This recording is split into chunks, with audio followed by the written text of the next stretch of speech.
Safety car ka ba? Kasi tuwing lumalabas ka, naiinis lahat sa'yo. Pit Stop Pilipinas, Chad, newbie F1 fan. Newbie ka din? Hinigop.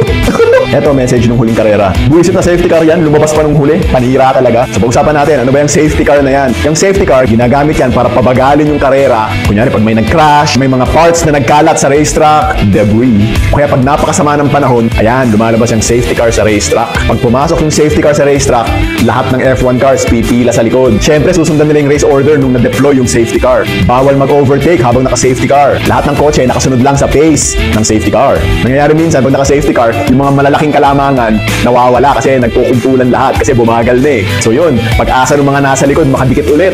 Ginagamit siyang race strategy minsan. So ang virtual safety car naman, wala nang physical na safety car na papasok sa racetrack. Ginagamit ng VSC para sa mga mas maliliit na incidents. Pag VSC, may kailangan ka lang i-maintain na pace. So hindi nagkukumpulan yan. Halos na maintain yung original gaps between cars. Ang safety car, ginagamit na oportunidad din to ng mga F1 cars para mag-pit stop. Kasi syempre, mabagal nga lahat. Mag-pit stop na para hindi masyado mapag-iwanan, di ba? Safety car ka ba? Kasi tuwing lumalabas ka, bumabagal lahat. Ooh. Safety car ka ba? Kasi tuwing lumalabas ka, naiinis lahat sa'yo. Yun ang mas okay.